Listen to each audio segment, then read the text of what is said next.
What's up, NBA fan? What's up, all sports fans? This your boy JB, host of the Behind the Bench Podcast Network and channel, giving a shout out to the rest of the crew. Shy, Kelvin, Jermaine, KB Film Room, Big Dog Talk Sports. That's right. For everyone who's tuning in, thank you for supporting Behind the Bench. Subscribe to the channel. Help make the show the best that it can be in the new year 2025. Let's get right to it, man. Last night, NBA action.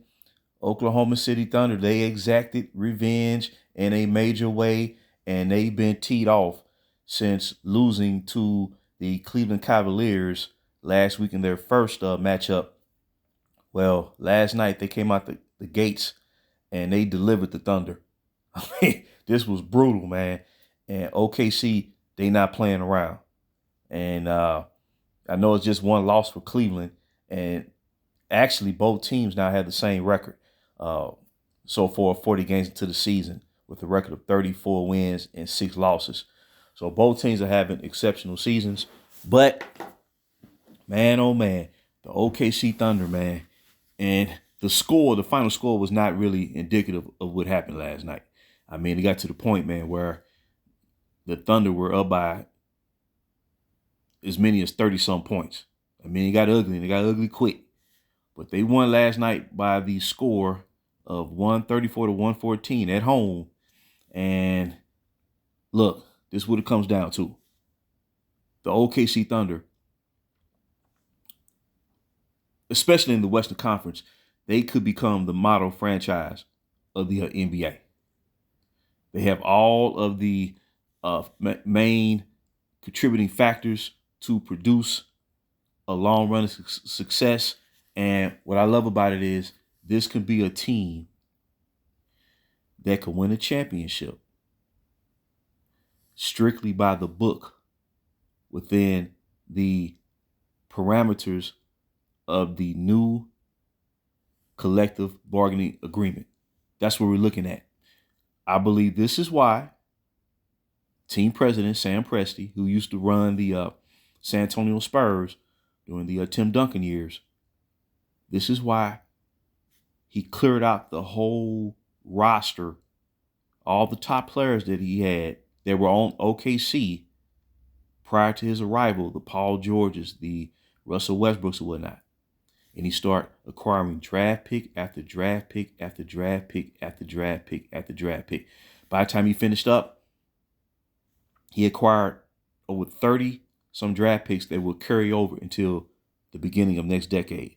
And that's a combination of first-round picks and second-round picks.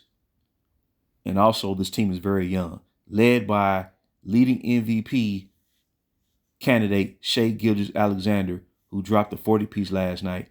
And he has to be the clear-cut favorite for MVP.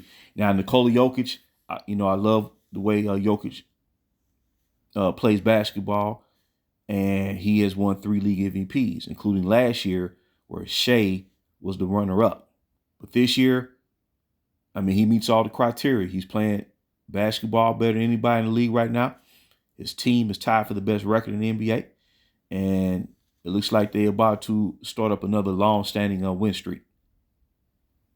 And he is the sole superstar on the team. But there's a lot of good young talent around him, including Jalen Williams, Isaiah Joe, Caden Wallace, and the like. And they made key moves.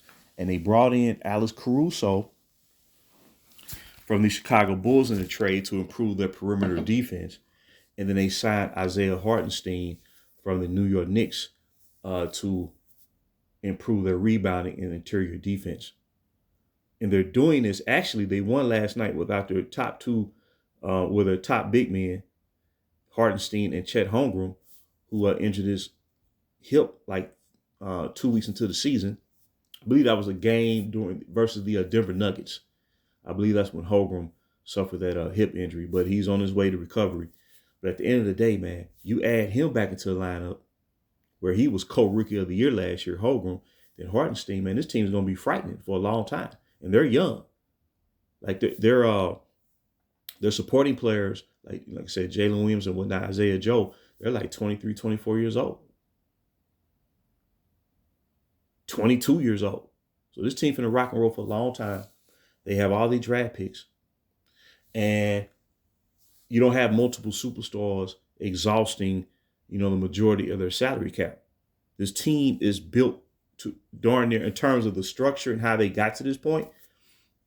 It's almost to perfection.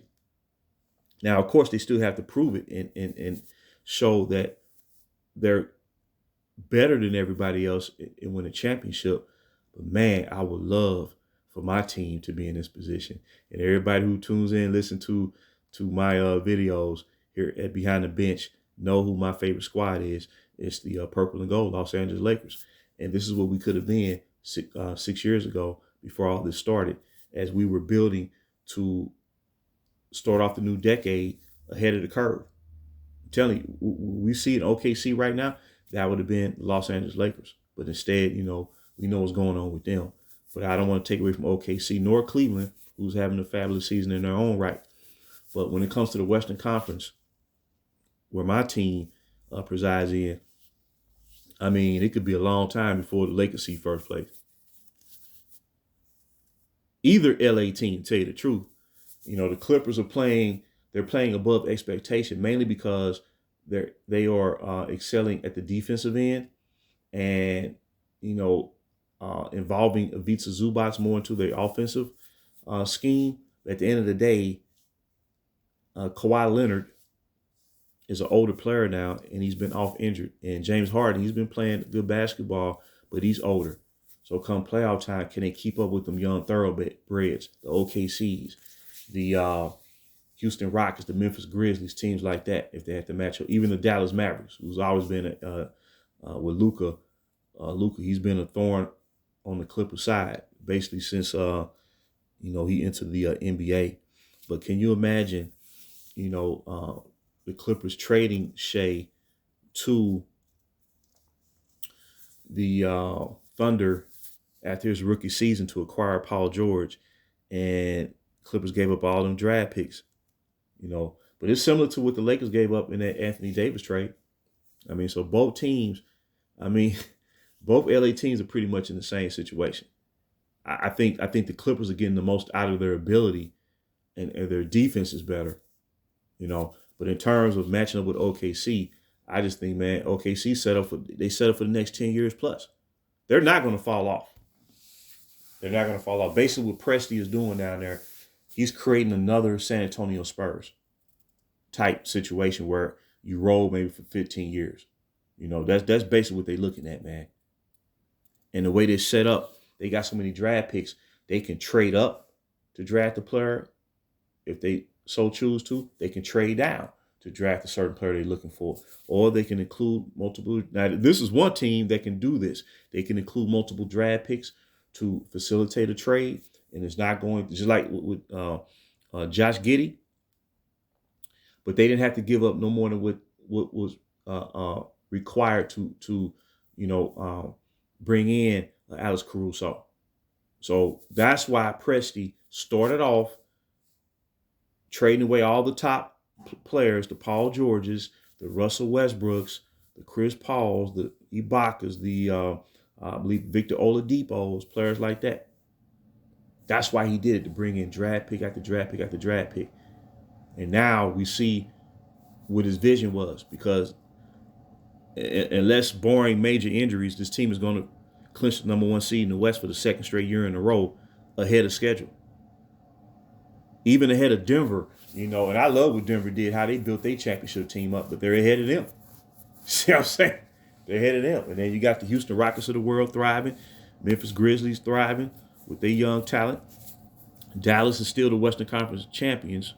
They just dealing with injuries to Luka, who got a calf strain, and then Kyrie Irving. And then San Antonio's going to get better with Wembanyama. They're going to get better. So at the end of the day, man, OKC got it, man. But again, last night they they threw down the Thunder, man, and beat the Cleveland Cavaliers at home by the score of 134 to 114, led by Shai Gilgeous-Alexander, leading MVP candidate 40 games into the season, along with great support from Jalen Williams and the Isaiah Joes of the world. So I just wanted to break that down, man, and when these talking heads, tried to convince basketball fans such as myself that young talent was unexpendable. See, what people got to understand, the whole super team era and player empowerment, it devalued drafting, it devalued draft picks, it devalued young talent. Where you trade all that off to bring in multiple superstars to stack the deck, you know what I'm saying? Try to run the table, man. But, I never believed in it. First of all, I never believed in the super team era. This is how you know that the era of the 80s and 90s, that they're now trying to basically they try to rationalize what we've seen over the past 15 years. They'll say, well, the 80s and 90s had super teams. So basically any team who won a championship back then was a super team, rather than being what they were, championship teams. Those teams didn't they didn't trade away their young talent or draft picks to try to stack the deck. They didn't pillar players from other teams to build up their championship units. They had a foundation, and then they made a trade as maybe a final piece to the puzzle, but it was always led and driven by their superstar player, which was going to determine whether they was going to win or not. It wasn't based off of manipulating the system and stacking the deck. It was based off the superstar. It was based off Magic, Bird, Isaiah, Jordan, Hakeem Olajuwon, or whomever else was successful back then. Even if they didn't win a championship, they was darn good, or were good enough to advance to the finals. Barkley with the Suns, Clyde Drexler with the Portland Trailblazers or whatnot. The Orlando Magic, who was an expansion team and built up over 5 years, and then they went to the finals. But the super team era devalued the whole process of building. Basically, it devalued the whole process of building an actual basketball team. I never believed in it. I never for 1 second believed in that. And now it's returning back to form, and it's great to see. But kudos to OKC. Again, they beat Cleveland last night at home, 134-114, to go 34, to improve to 34-6 for the season. So until next time, JB, BTB, behind the bench.